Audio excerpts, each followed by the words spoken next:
আজ আবহাওয়াটা মেঘলা। অনেক দিন হয়ে গেল খিচুড়ি খাওয়া হয়নি। বড় বৌমা, তুমি তোমার হাতের ওই খিচুড়িটা বানাবে? বড্ড ভালো লাগে খেতে ওটা। কেন বানাবো না মা, নিশ্চয় বানাবো। শুধু শুধু খিচুড়ি খেতে কি ভালো লাগবে? খিচুড়ির সাথে যদি একটু আলু ভাজা, বেগুন ভাজা আর ইলিশ মাছ ভাজা হয়, তাহলে তো পুরো জমে যাবে। আমার নাতনি খেতে চেয়েছে বলে কথা। বৌমা, তুমি জোগাড়জাত করো, আমি এক্ষুনি ইলিশ মাছ কিনে নিয়ে আসব। বাড়িতে তো আমি ছাড়া আর কাজ করার কেউ নেই। তুমি রান্নাঘরটা দেখো, আর আমি বাইরের বাজার দোকান সব আমিই করি। ছোট বউ তো শুধু ওই ফেস পাউডার, মেকআপ, শ্যাম্পু, সাজ এসব নিয়ে ব্যস্ত হয়ে রয়েছে। সব সময় শুধু কেন খোঁটা দেন মা? কাজ করি না বলে কি পারি না? এমনটা তো নয়। আর দিদিভাই যখন রান্নাটা করে, তাই আমি আর রান্নাঘরের দিকে যাই না। রান্না করাটা এমন কিছু ব্যাপার না। একটু তেল, ঝাল, মশলা সব কিছু দিয়ে খুন্তিটা নাড়ালেই হলো। অমন রান্নায় সবাই পারে, কিন্তু এরকম সুন্দর রূপ সবার থাকে না। রূপ থাকলে তবেই তো রূপচর্চা করবে। এই রূপচর্চা করতেও একটা যোগ্যতা লাগে। যোগ্যতা। রান্না যে কেউ করতে পারে, কিন্তু আমার মতো রূপচর্চা যে কেউ করতে পারবে না।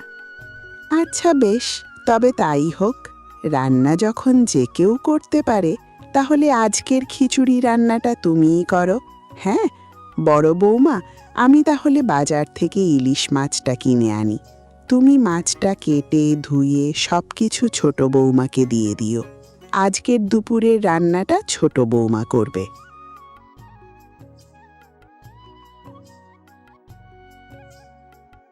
তখন তো বড় মুখ করে বলে দিলাম আজকের রান্নাটা আমি করব। রান্না করা কোনো ব্যাপার না। এখন রকম সবজি দেখে মাথাটা তো পুরো গুলিয়ে গেছে। খিচুড়িতে কি সবজি দেয়, উফ, বুঝতে পারছি না। এতদিন জানতাম ডাল, চাল আর হলুদ মিশিয়ে দিলেই হয়ে গেল খিচুড়ি, কিন্তু এখন দেখছি তো এত রকম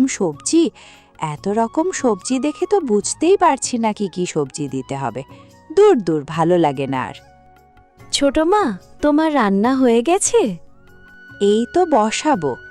শোন না রে বাবু, আমি তো কোনোদিন খিচুড়ি রান্না করিনি। তুই তো তোর মায়ের খিচুড়ি খেতে সব থেকে বেশি ভালোবাসিস। এখন যদি আমি হঠাৎ করে রান্না করি আর সেটা যদি তোর পছন্দ না হয়, তাহলে সব কিছু মাঠে মারা যাবে। তুই যখন খেতে চেয়েছিস, তখন তোর মাকেই বল রান্না করতে। আচ্ছা আচ্ছা, তুমি উঠে এসো, আমি মাকে পাঠিয়ে দিচ্ছি। মাই আজকে রান্নাটা করবে। এই তো, আমি মায়ের হাতের খিচুড়ি খেতে সব থেকে বেশি ভালোবাসি। উঠে এসো তুমি।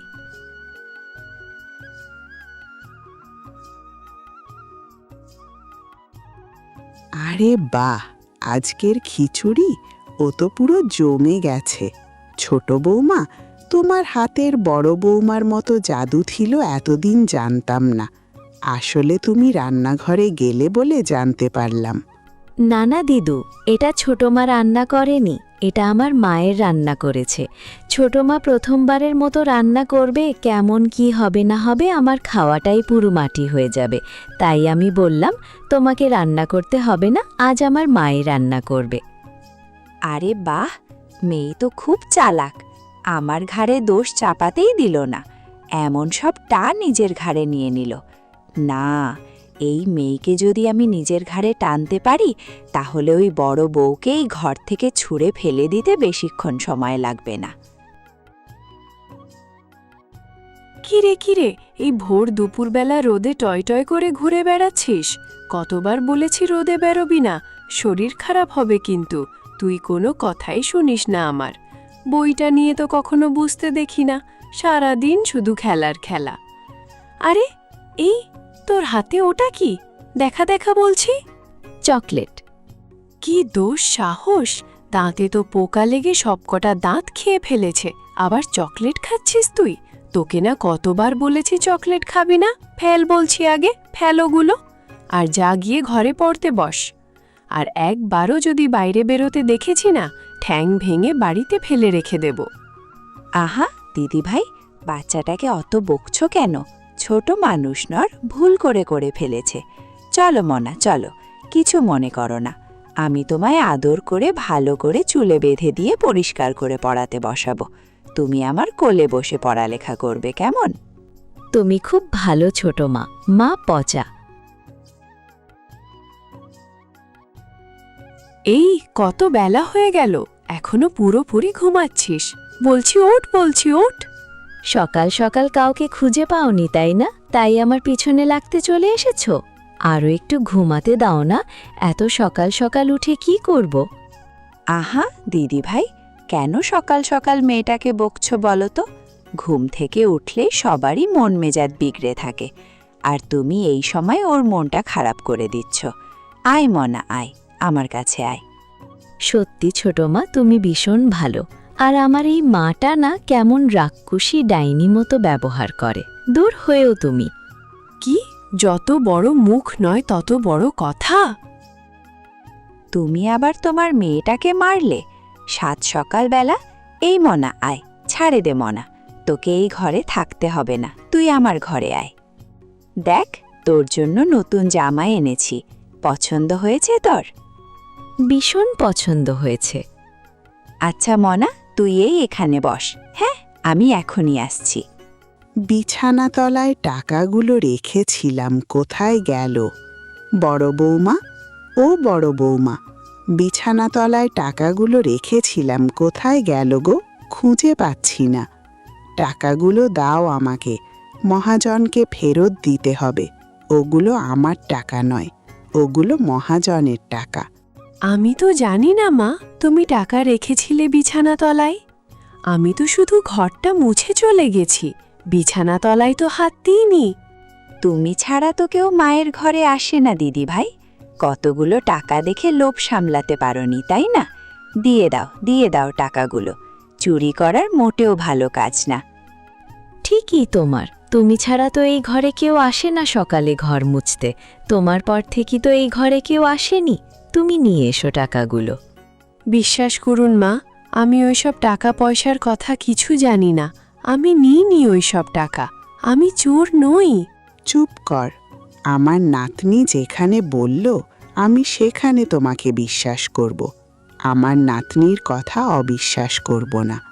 বাচ্চারা সব সময় সত্যি কথা বলে। চোখ দিয়ে এতদিন হয়তো তোমার পরিবর্তন দেখেছে, তাই তো আজ এই কথা বলতে পেরেছি। আরও তোমার নিজের মন, নিজের মেয়ে তোমার বিরোধিতা করবে?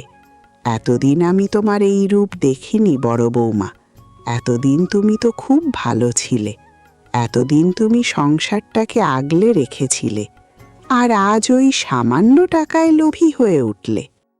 এতদিন এই সংসারের জন্য এত কিছু করার পর আজ এই অপবাদ? থাকবো না আমি আর এই বাড়িতে। এই সংসারে আমার কথার কোনো দাম নেই। এত অবিশ্বাস তৈরি হয়েছে, এইখানে থেকে আমার আর কোনো লাভ নেই। আমি আজ এই বাড়ি ছেড়ে চলে যাব। তারপর আর বড় বউ সংসার ছেড়ে চলে যায় বাপের বাড়ি। তারপর কেটে গেল বেশ কয়েকদিন। ইতিমধ্যে তার শাশুড়ির বোনের শরীর খারাপের জন্য তার শাশুড়িও চলে গেল তার বোনের বাড়ি কিছু মাসের জন্য। আর বাড়িতে ছিল নি ছোট বউ আর তার সেই ছোট্ট মেয়ে। এই সুযোগ এখন ওই মেয়েটাকে এই বাড়ি থেকে বার করে দিতে হবে, গলার কাঁটাটাকে ফেলতে হবে। তারপর শুধু এই বাড়িতে আমি আর আমার রাত চলবে। মা, বাঁচাও আমায়, বাঁচাও। না মোনা,